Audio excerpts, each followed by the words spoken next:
Assalamualaikum warahmatullahi wabarakatuh. Pada hari ini, kami daripada Kumpulan 5 akan membentangkan tugasan 3 mengenai pembinaan dan penggunaan laman web kami berdasarkan model Azure.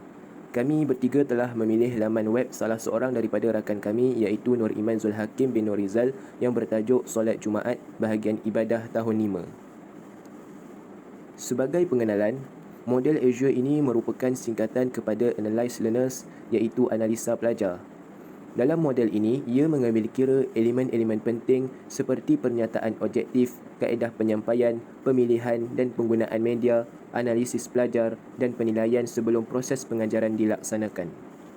Baiklah, bahagian yang pertama iaitu A, Analyze Learner, yang bermaksud analisis pelajar. Dalam analisis pelajar, kumpulan sasaran atau pelajar akan dianalisis untuk membantu kami merancang dan memilih media pengajaran dan pembelajaran yang sesuai bagi murid. Sebelum membina laman web, proses menganalisis pelajar perlu dilaksanakan terlebih dahulu. Terdapat beberapa aspek yang diperhatikan, antaranya ialah ciri umum pelajar, yang mana pelajar yang terlibat ialah pelajar tahun 5 dari kelas 5 terbilang yang merupakan aliran perdana. Tahap murid pula berada pada tahap yang sederhana. Bilangan pelajar adalah seramai 30 orang murid. Menerusi pengetahuan tentang gaya pembelajaran murid, iaitu model gaya pembelajaran VAK, Visual, Auditory dan Kinestetik, dapat membantu kami mengenal pasti setiap kelemahan dan kelebihan setiap murid. Berdasarkan maklumat-maklumat yang dikumpul dalam fasa analisis pelajar ini, dapat mendorong kami dalam merancang dan membina laman web yang efektif. Seterusnya ialah state objektif, iaitu nyatakan objektif. Elemen state objektif ini adalah penting untuk menentukan perjalanan dan hala tuju proses pengajaran dan pembelajaran yang dilakukan. Misalnya dalam state objektif ini, perkara yang akan dibincangkan ialah apa yang akan pelajar mesti boleh buat selepas menjalani proses pembelajaran. Jadi objektif itu perlulah dinyatakan secara spesifik. Contohnya berdasarkan laman web kami, terdapat beberapa objektif yang telah dinyatakan. Contohnya pada akhir pembelajaran, murid akan dapat menerangkan dalil nakli solat Jumaat dan ertinya. Selain itu, murid dapat membaca lafaz niat solat Jumaat. Menerusi pernyataan objektif tersebut, ia dapat membantu kami dalam memilih media dan kaedah penyampaian yang menarik dan sesuai dengan murid. Misalnya bagi lafaz niat solat Jumaat, elemen audio dan teks telah digunakan bagi memudahkan murid untuk memahami dan mengingati niat solat Jumaat. Jadi pernyataan objektif ini adalah sangat penting supaya kita dapat menentukan langkah aktiviti pengajaran dan pembelajaran yang sesuai dengan murid. Aspek yang ketiga dalam model Azure ialah select media and materials yang bermaksud pemilihan kaedah, media dan juga bahan.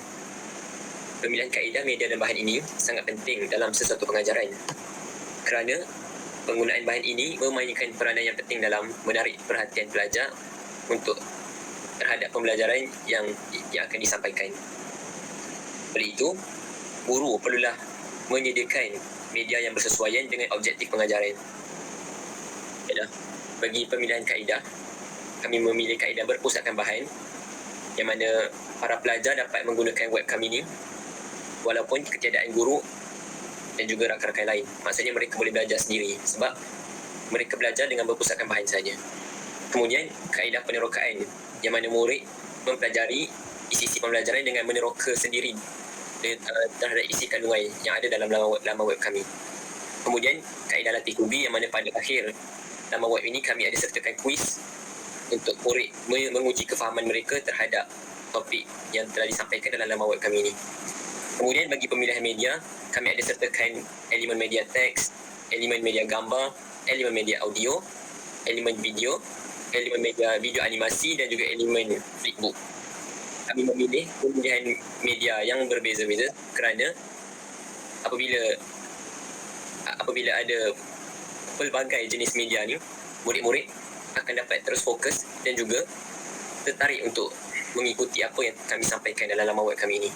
Kemudian bagi pemilihan bahan, kami ambil bahan-bahan daripada buku teks, daripada video di YouTube, daripada aplikasi Wordwall untuk kami buat kuis tersebut dan juga kami ambil sedikit maklumat daripada website education. Aspek yang keempat dalam model Azure pula ialah aspek utilize media and materials yang bermaksud penggunaan media dan juga bahan. Baik, murid akan menggunakan laman web ini untuk mengukuhkan kefahaman tentang topik solat Jumaat secara kendiri di atas talian dengan panduan guru. Dalam laman web kami, gambar masjid ada digunakan dalam set induksi untuk menarik minat pelajar. Yang ketiga, elemen teks yang disokong oleh gambar juga digunakan untuk menerangkan maksud solat Jumaat, hukum solat Jumaat, kaifiat solat Jumaat, syarat sah dan syarat wajib solat Jumaat, amalan sunat sebelum solat Jumaat dan juga larangan ketika khutbah. Yang keempat, dalil solat Jumaat dalam laman web kami disampaikan melalui video bacaan Qori yang mana kami ambil daripada YouTube.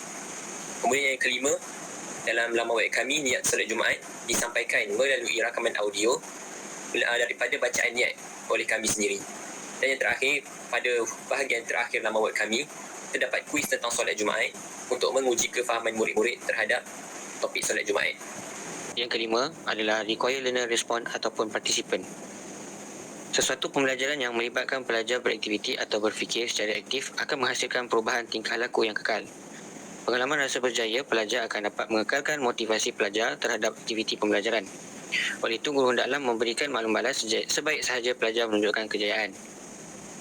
Pemilihan media dan bahan sumber yang sesuai sebenarnya dapat membantu dan mengekalkan penglibatan pelajar dalam proses belajar, seperti gambar, foto, slide, video yang mencetuskan perbincangan kumpulan, penjanaan idea dan juga aktiviti penyelesaian masalah.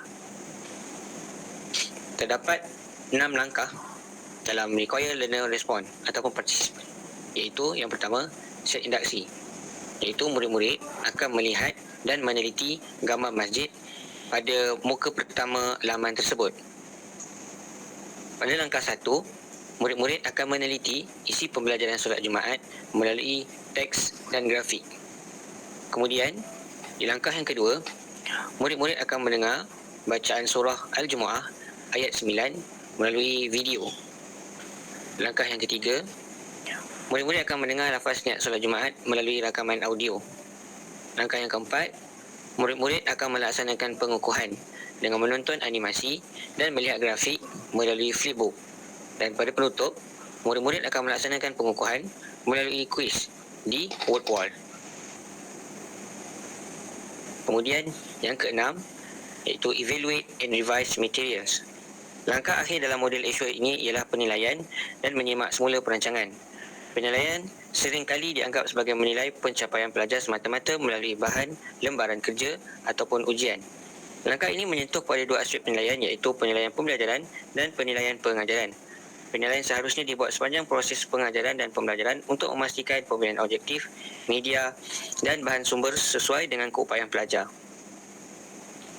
Kajian ini telah dilaksanakan di SK Perwira Teluk Intan yang dilaksanakan secara atas talian dengan seramai murid 30 orang, murid darjah 5 yang terdiri daripada 18 perempuan dan 12 orang lelaki. Laman web mengenai solat Jumaat ini adalah satu perisian pembelajaran untuk menguji tahap keberkesanan kajian. Instrumen yang digunakan ini juga adalah kajian yang menggunakan instrumen soal 3D yang dibangunkan melalui perisian Google Form mengandungi 10 soalan berdasarkan pembelajaran dalam laman web.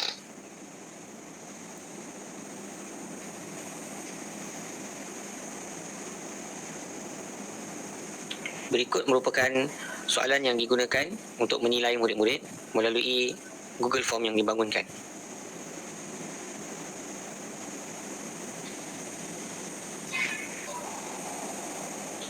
Berdasarkan keputusan pada graf pada soalan pasca menunjukkan peratusan jawapan yang betul yang tinggi.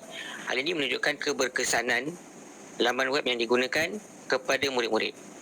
Apabila kita lihat pada graf soalan pra, kebanyakan murid-murid menjawab dengan jawapan yang salah. Keberkesanan web menunjukkan murid-murid memahami dan menyukai pada web yang dibina. Sekian saja daripada kami. Terima kasih.